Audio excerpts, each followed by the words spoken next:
The story is kind of her adventures into community in the South, and the first person she really encounters deeply and who becomes a big part of the story is Whiskey Collins.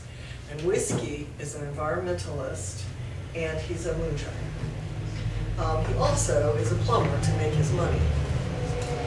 And he comes one night in winter, and this is what happens. This is how that happens.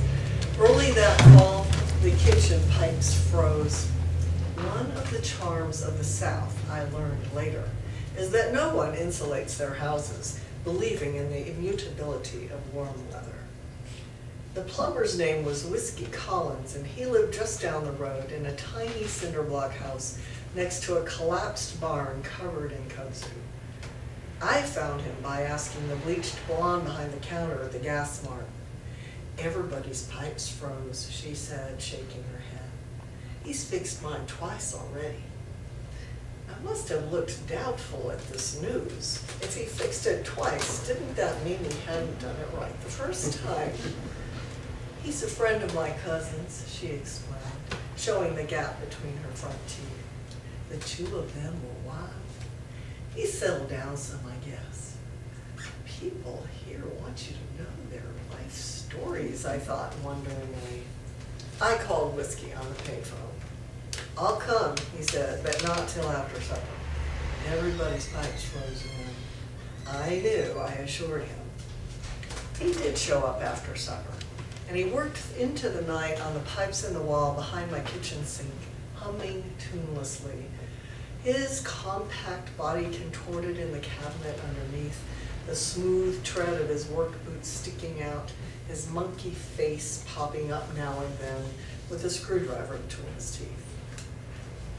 I found myself pacing, sitting on the front stoop, back to the kitchen, reheating my tea, watching him restlessly, hoping he would finish quickly.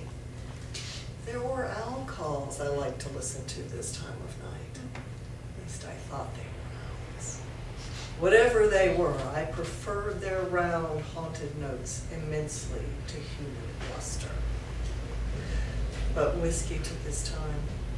He worked past midnight, and after he'd finished, run the tap for me a few times and helped himself to some tea. He started telling me his life story, the way people seem to like to do here.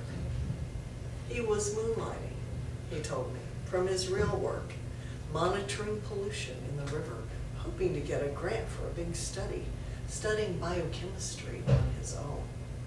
"I get books at end of semester sales at the college," he told me. "Some of them are good." Whiskey's pale yellow eyes gleamed with earnestness. I imagined him studying by oil lamp, a room full of outdated textbooks. I could have named them. They were books I had long since thrown away.